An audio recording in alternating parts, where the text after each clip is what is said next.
event to be an opportunity for everybody to learn about the project, to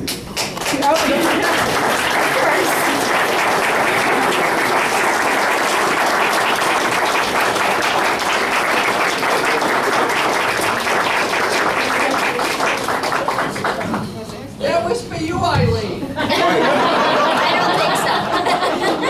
The deaths of the Dukakis go back a long, long way. A long way. Well, as I was saying, I'm happy to be interrupted by the governor. We want this event to be an opportunity where you can learn more about the project, to also share your experiences as commuters, and to ask important questions about the project. So before we get things started, first I want to acknowledge and thank all of our sponsors for tonight, without whom we would not have been able to connect with so many people in the community and in the North Shore. There's a list. I just want to make sure I don't forget anybody.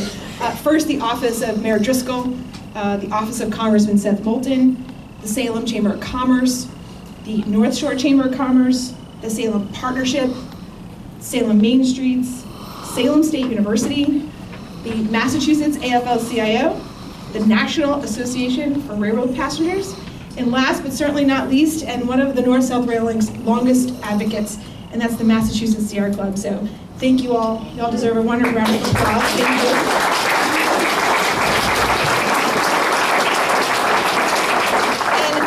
And lastly, are there any elected officials in the room, or anyone from an elected official's office? We'd like to raise your hand, tell us who you are, and acknowledge you in the room. City Council David Apple. Thank you. City Council Office Audrey Salem. City Councilor John Curry of Salem. City Councilor Steve Dibble. City Councilor Paul Munder from Gloucester, but I'm representing the mayor of Gloucester tonight. Thank you. Hello, Governor. Nicholas Golden, I'm representative for Rail office. I'm Scott. Same office principal. Who else? Joan Lovely. Oh, there's somebody. Thank you. Thank you for being here. State senator. Wonderful. Thank you, Senator. Tom Fury. Councilor Tom Fiore. Thank you all very much. And Thank where's you. Paul Tucker? He's here.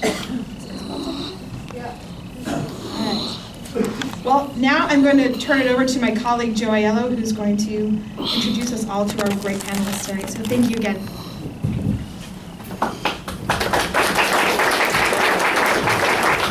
I don't think I need this.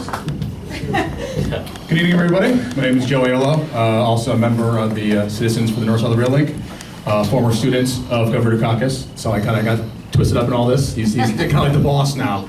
And I'm sure if anyone's on our mailing list, you've seen my name at least 4 or 5 times this week, and the emails will stop, but I apologize, I promise. So just quickly, since we are starting a little late, I just want to quickly introduce the panel. I had bios with me, I promise, but when you save them to your computer and not your Google Drive, you don't get them with you, don't bring them with you, so I sort of, they're at home, so I apologize. We have John Kuiper from Mass Sierra Club. He's the chair of the North-South Rail Link committee for Mass Sierra Club. We have Tom Gersh, who's the Northeast Division leader for National Association of Rail Passengers, which I'm also a council member. Eileen Duff from the Governor's Council. Mayor Driscoll, you all know, will be here soon. And our moderator for the evening, former state legislator, former governor, former vice chair of Amtrak, and former presidential candidates, but I know him as Professor Dukakis, so Mr. Michael Dukakis. Oh, and while I go out of order, please welcome your mayor, Mayor Driscoll. And with that said, I'm going to have our moderator take over. Actually, you guys are sort of switched over there. Your moderator. Thank you, Joe. Thank you all very much. Thank you so much, all of you, for coming. John Bussinger and I left Brookline, Massachusetts at 5:15. No way. Yeah. And we barely made it. So next time we're taking the train. And one of these days before I leave this planet, I hope it'll be a connected ride. Without stops. But that didn't compare with my experience yesterday, because our older daughter, who happens to live in Denver, and her family, come to a place called Friendship, Maine. about 9 miles from Waldeboro, kind of the lobster capital, Maine, the coast. And I did. And normally, we take the down Easter. And then my daughter picks us up, but they had some problems and suggested instead we take the bus at noontime on Friday, which would have made it to Waldeboro, I don't know, 4 o'clock, 4, and kind of kill the day. So I said, why don't you come to Portland? Because for some reason, the 9 o'clock out of Boston only ends in Portland, doesn't go to Brunswick. And I've driven it before, but not for a while. And that's the last time I'm driving, let me tell you. So next year, when they come from Denver to Friendship, Maine, somebody's gonna pick us up in Portland. But it's great to be with you all and to be part of what I know is a strong and growing effort. First, to make some sense, folks, of our transportation planning here in Massachusetts. We need to repair our highways, we need to repair our bridges, but expanding our highway system isn't going to solve this problem by a long shot. The only way to do it is to build a first-class regional rail system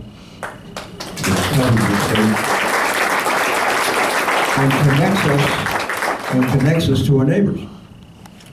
And this project is an important part, a very important part of that, obviously.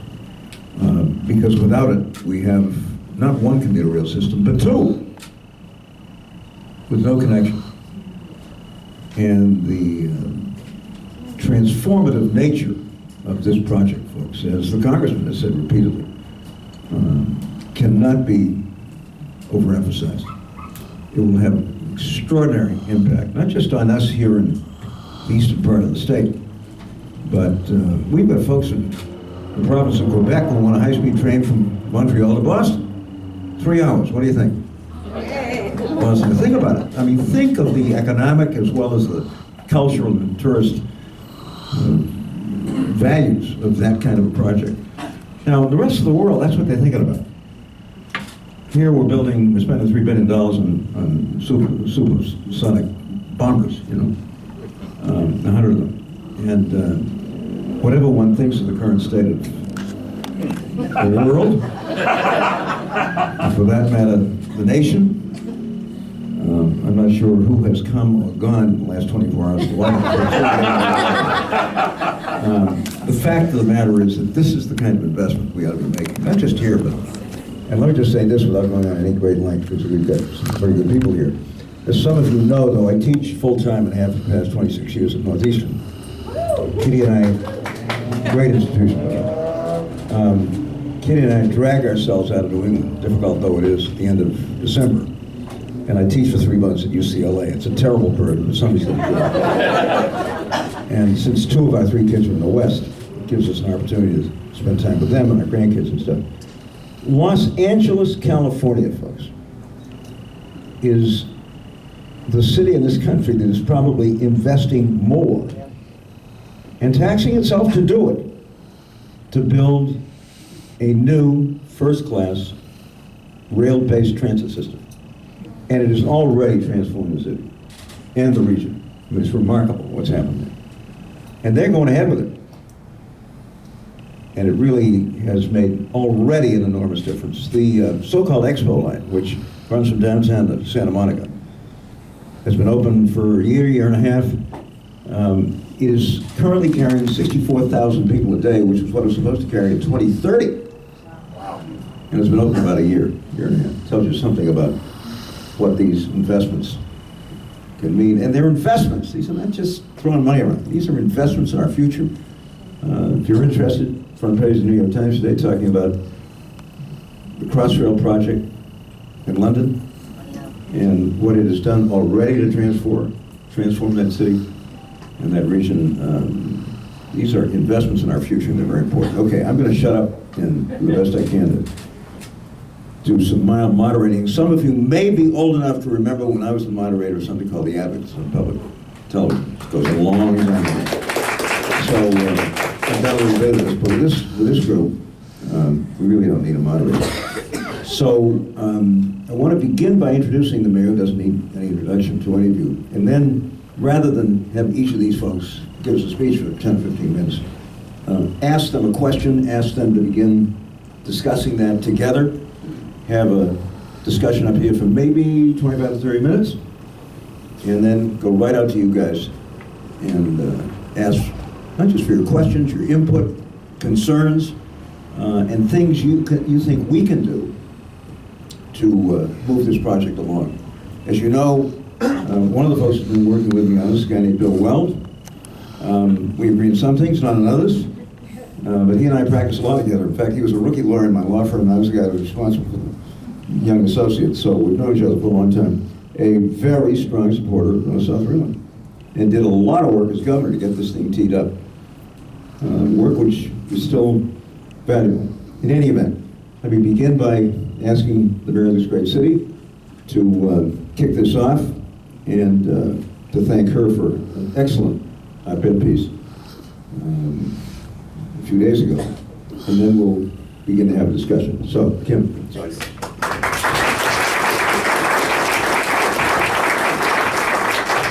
We've got a packed house, so I'll stand. First of all, thank you, Governor, for being such a champion of this issue for so long, and I think you're the real reason all these folks are here, because you've been such a strong advocate for so many years, not just for this specific project, but for rail in general. And if we had the type of infrastructure that we would, if you would have won that last race, and I say that with love and admiration, we wouldn't need to be here right now, because I think we would have had a champion in Washington leading this cause.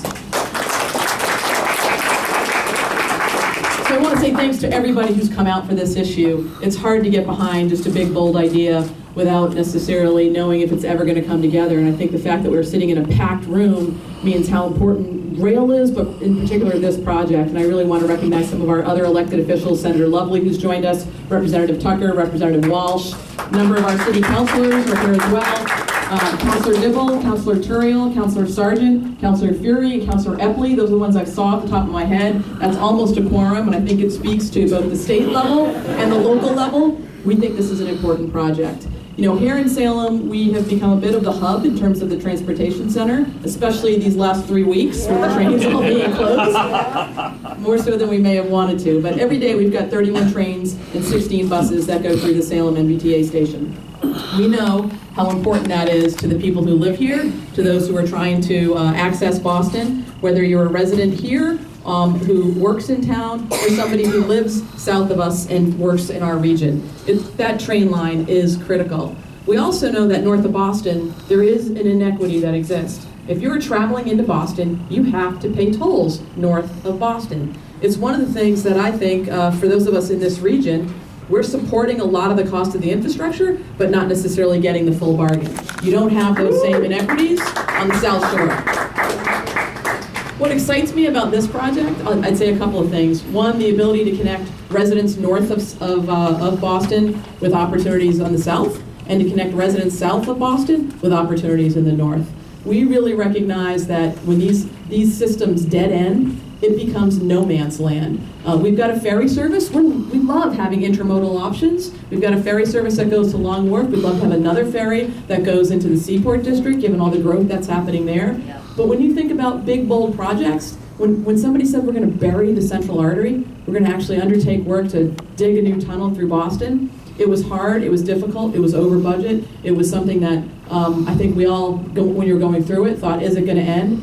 But when you go in now and you see what it has done to transform the North End, what it has done to transform commuters who are in a car still, and the opportunity to take that kind of effort and put it into high-speed transit that would enable people to go not only from Salem to the South Shore, but from Salem to the world, and from the world here, whether it's another country like Canada or taking better advantage of the infrastructure we have to get to Maine and New Hampshire, expand those economic opportunities, expand options for people to get out of their cars.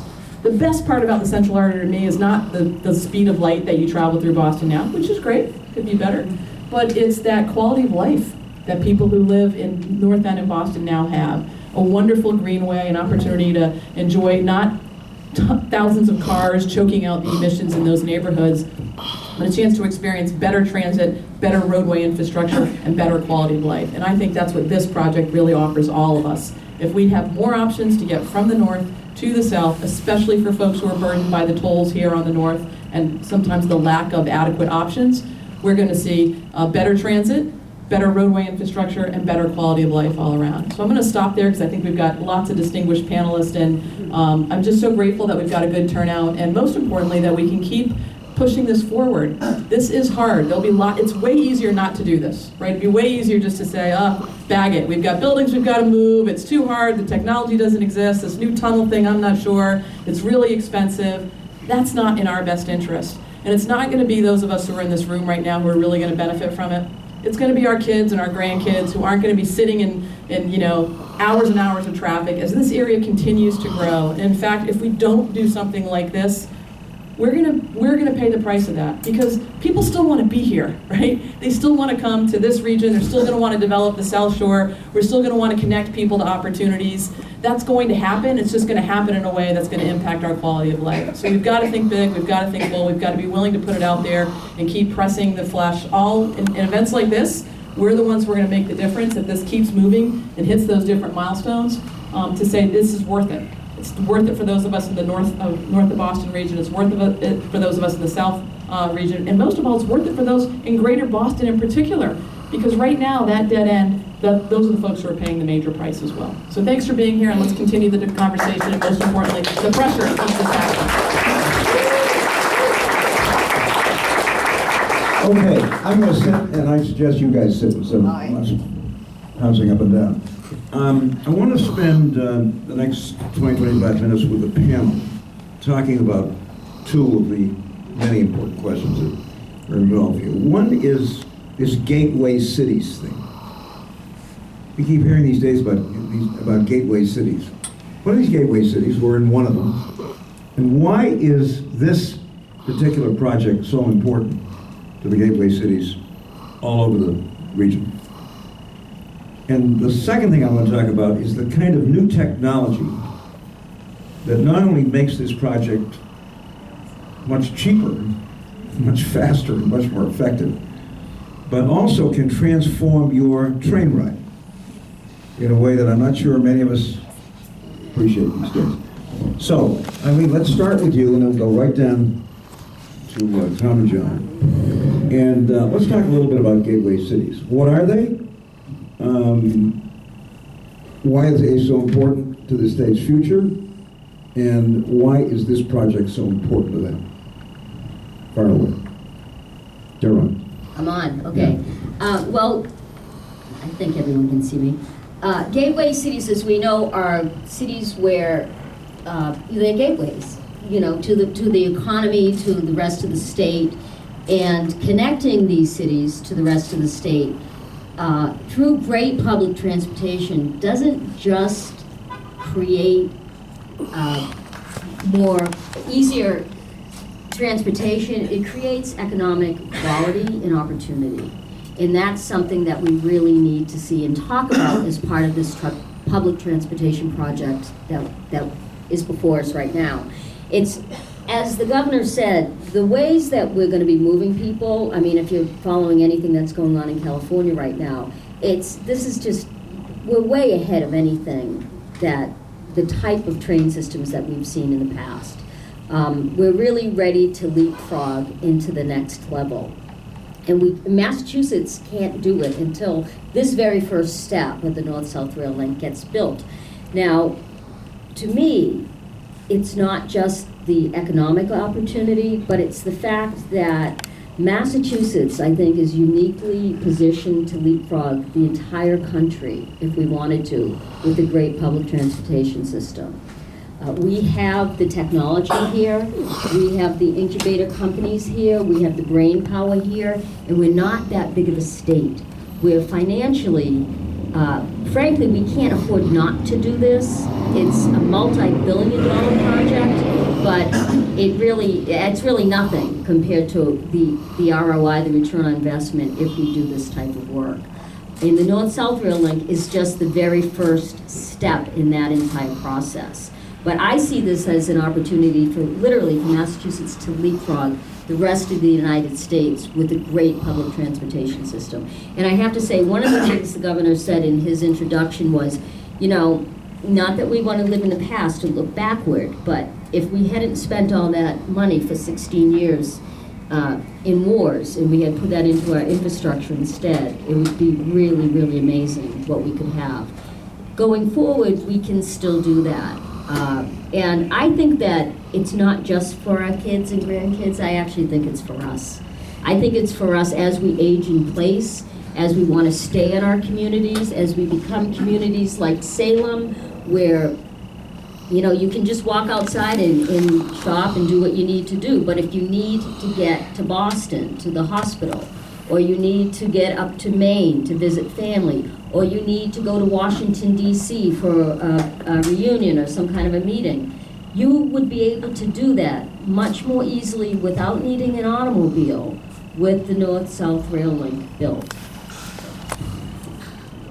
Tom, you got a mic there? I do. Tom, give us a little bit of the regional perspective. You're deeply involved with what we used to call the National Association of Rail Passengers. I think we It got a still new- is for now. We're We rebranding. got a new. Still is for now. We're rebranding, but it's going to be Rail But Passengers NARP has Association. been a constant, persistent, and tenacious advocate, sometimes under very difficult circumstances, for national investment in higher speed passenger rails. So tell us a little More- bit about how this fits into that whole regional picture. More better. Well, one of NARP's key slogans is a connected America, and right now we don't have that because basically everything ends at this point on the South Shore of Boston. You know, from the rest of the national network. If you were going from anywhere in northern New England or anywhere on the North Shore of Massachusetts to anywhere else in the country, you need 1 or 2 transfers to get yourself from one train to the next, and that's inexcusable. And apart from the national network, as they've already pointed out, even from a commuter perspective, if you want to go from anywhere on the North Shore to anywhere on the South Shore, you need a minimum of 2 transfers. I'm a South Shore guy. I live in Quincy, Mass. It took me 2 transfers to get here today. And it shouldn't. I should have at most 1 transfer at South Station. So the more we interconnect the communities, both in the area and in the region, you know, I've heard rumors that around late October you tend to get a lot of tourists that want to come up to this city. And many of them have to bring their cars because they don't have any other realistic option. And what we want to see is that option given to them, that basically to make it easier for them. A statistic I saw was for every transfer you make someone take, that costs you about 10% of your transit passengers, every time you make someone transfer. So the more you can interconnect the system, the more you can do single seat rides or single transfer rides, the better it's going to be for Salem, for the Commonwealth of Massachusetts, and for the entire region, and frankly the country. But all of these things all interconnect. And so the more we can connect it all together, the more people will use the transit system we already have, and the more cars you get off the road, the more you alleviate traffic, and hopefully you can then justify things like greater frequencies into Boston from Salem, greater frequencies all over the region. So it's all hugely important, it all connects, and that's what we're pushing for and have been for a very long time. Tom, I should know this, and I apologize, but is there a tourist pass on the commuter rail system of any kind? I don't think so. I'm not aware of one. You can buy the monthly Think about commuter it. passes, but I don't think there's a tourist pass. Suppose you had a fully connected commuter rail system, a regional rail system, in eastern Massachusetts, which made it possible for these visitors on a single pass to go anywhere from, Cape Cod and Plymouth all the way to Salem and the North Shore and west to the Minuteman National Park and Lexington. be able- Think about it. I mean, You should be able to take passenger rail, the commuter rail, you should be able to take that from Gloucester to Hyannis with no more than 1 transfer. and it just so happens that all of these historic sites are on or very close to the rail system, aren't they? Essentially. So, just gives you some sense of the possibilities here if we had the system.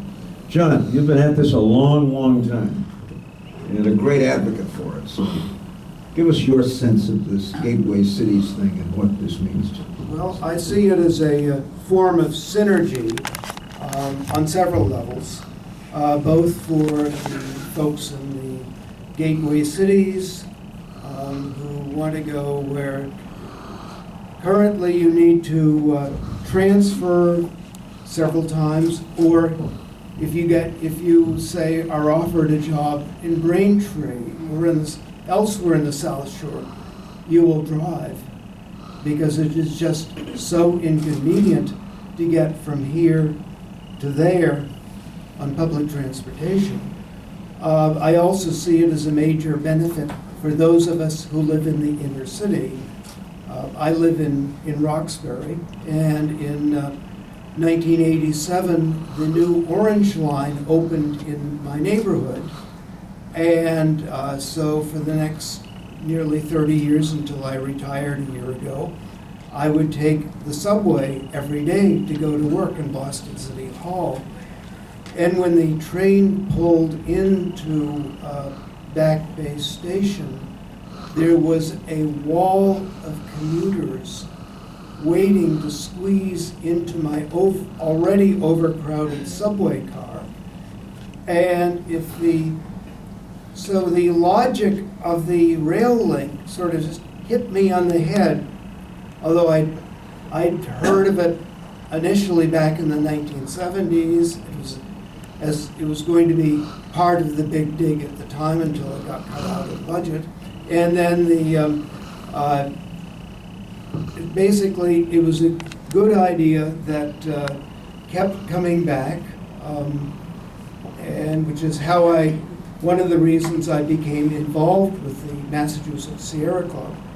And it just made so much sense that the people who are coming into the city from the North Shore or the South Shore or the West would be able to go through the city, which would enable them, if they're working in downtown Boston or somewhere on the periphery of downtown, they could take their train through downtown and get off at a station closer to where they worked, and it would be less of it would benefit those people, and it would benefit those of us who lived in the inner city, who rely, basically the T's captive audience, who have to ride in subways and buses every day.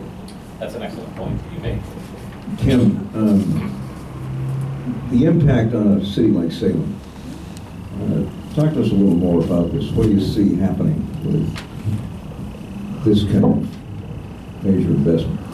I think it's not uncommon when you see investments in transportation that make it easier for people to go to and fro. You tend to see community quality of life increase, and you tend to see growth happening particularly around those transportation corridors. We are a tourism community, so we definitely see upticks. We also have a college. There are lots of opportunities for us to take advantage of getting people in and out of our community in an easier fashion.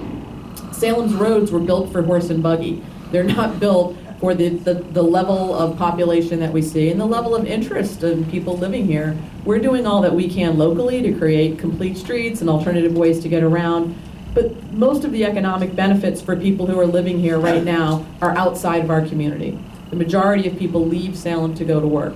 That's changing that dynamic. It used to be closer to 70-30. It's getting closer to 50-50 now, but there's still cars exiting. There are also cars coming in. We're also a service economy. Making that transition easier by giving an alternative mode means our roads are going to be less clogged. It means we're going to be able to attract a larger pool of people. I mean, who drove to Salem today, right? Hard to get to, but worth it. That's what we like to say.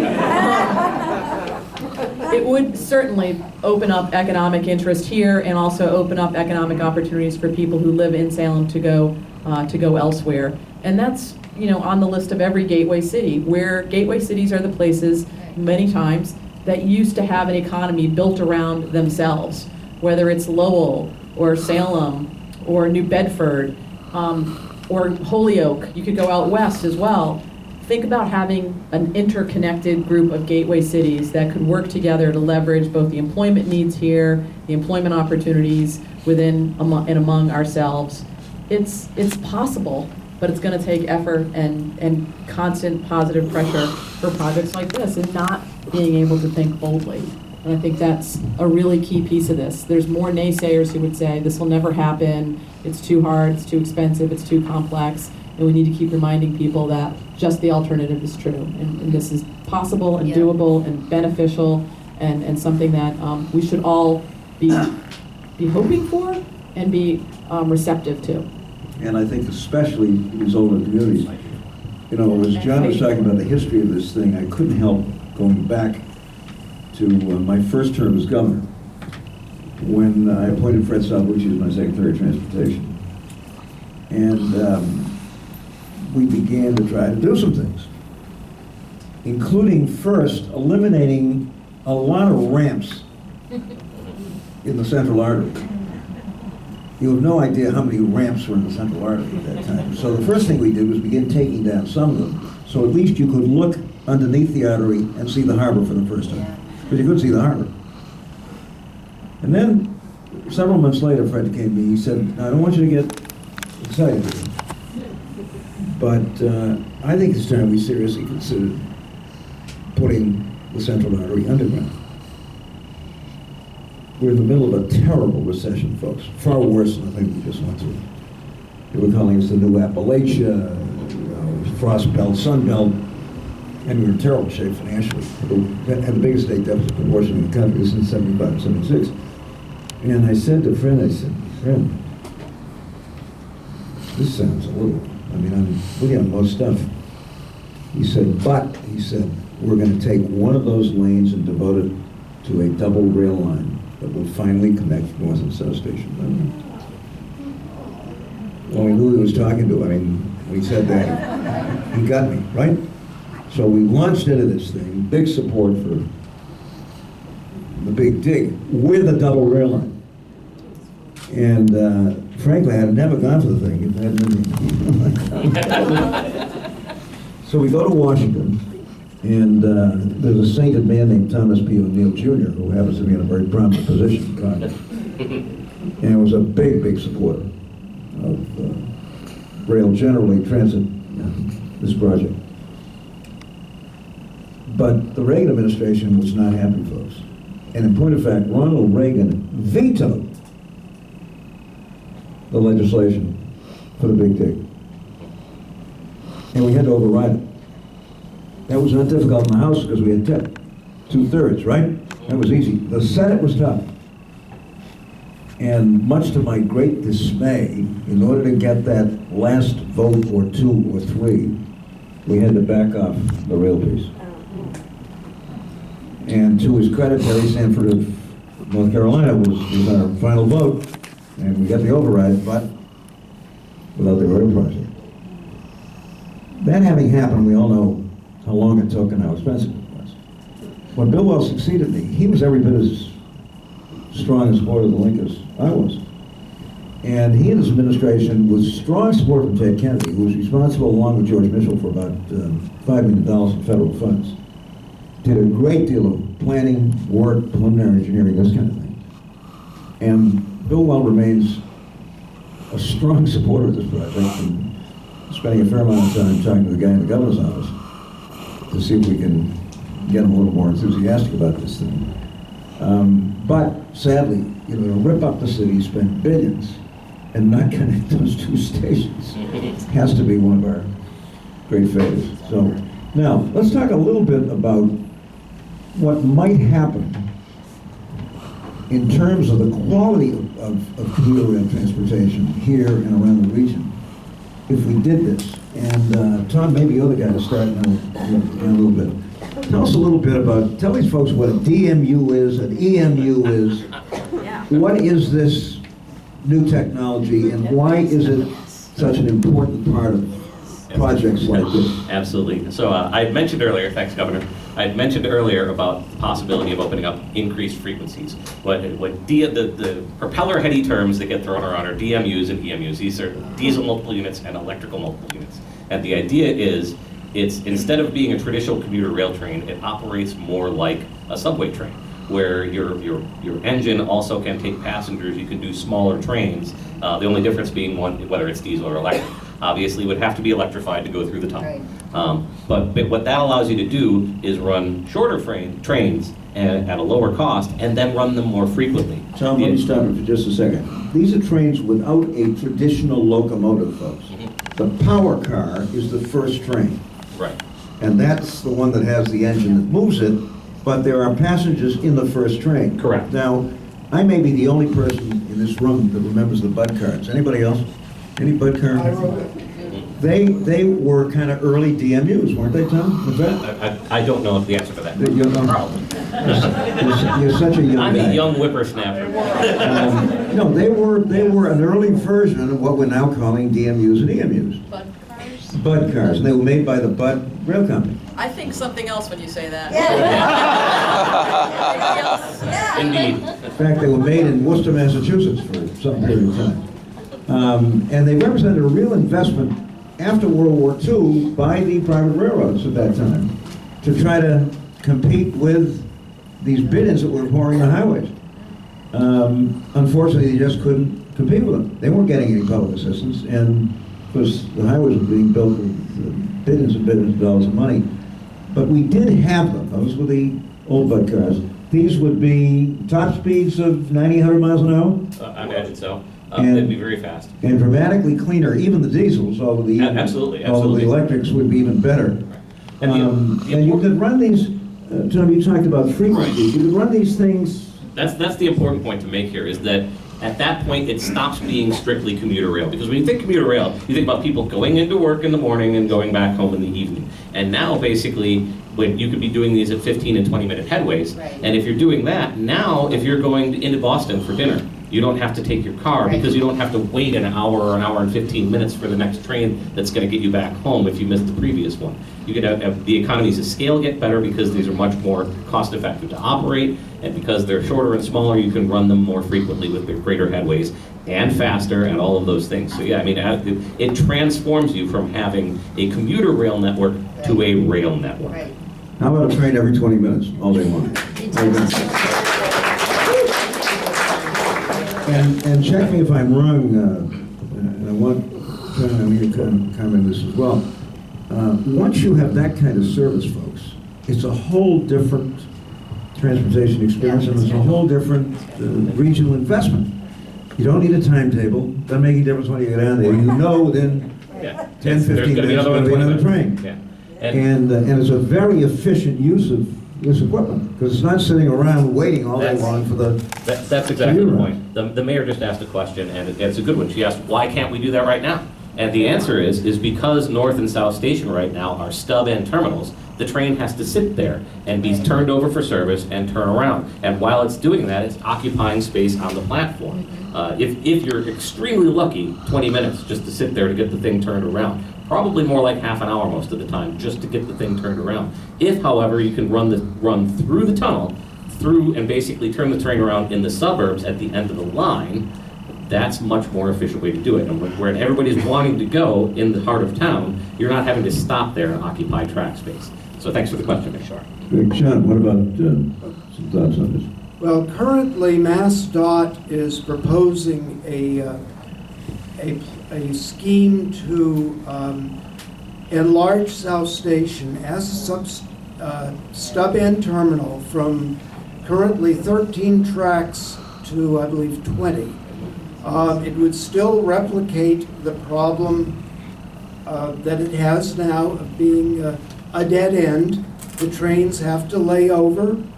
In fact, I believe the Federal Railway Administration requires that they do brake tests at the end of the line, which consumes about 20 minutes minimum.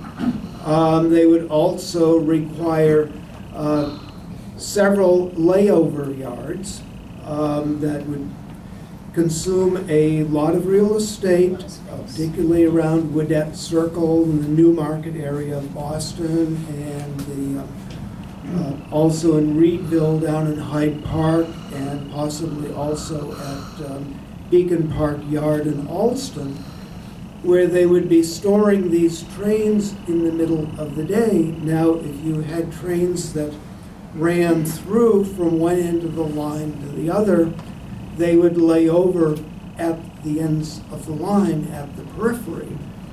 One of the advantages of EMU and I believe DMU is they, unlike trains that are drawn by locomotives, they can stop and start much more easily and efficiently.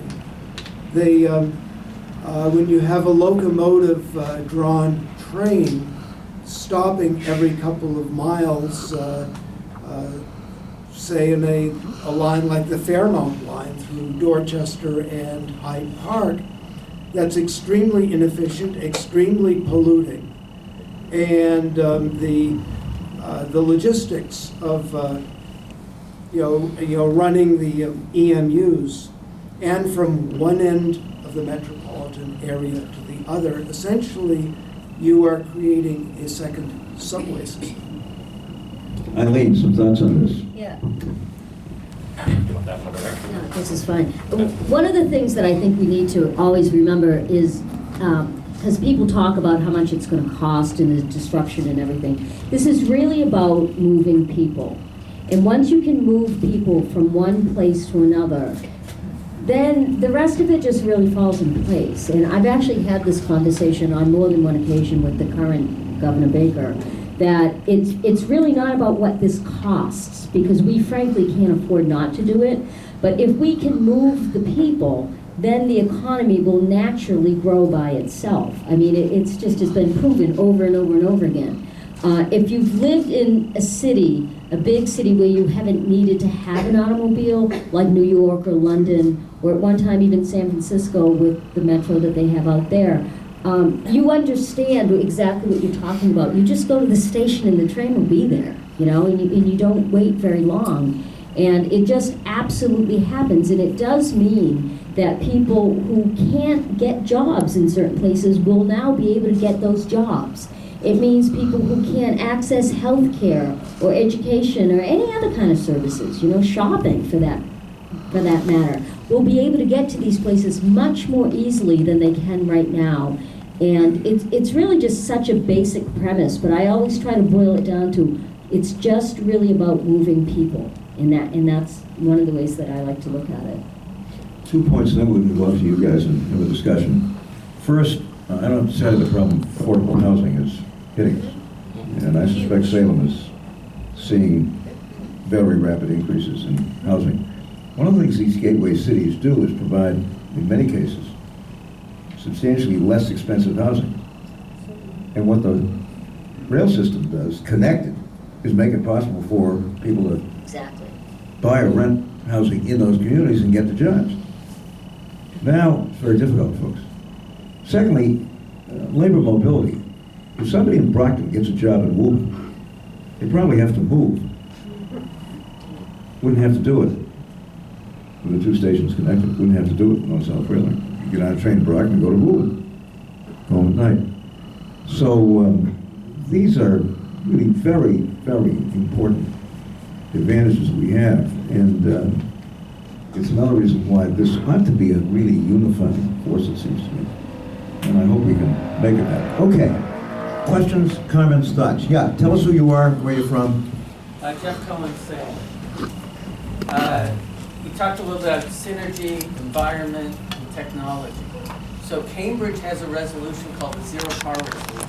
We'll never get there, but it's a great goal. The zero car? To design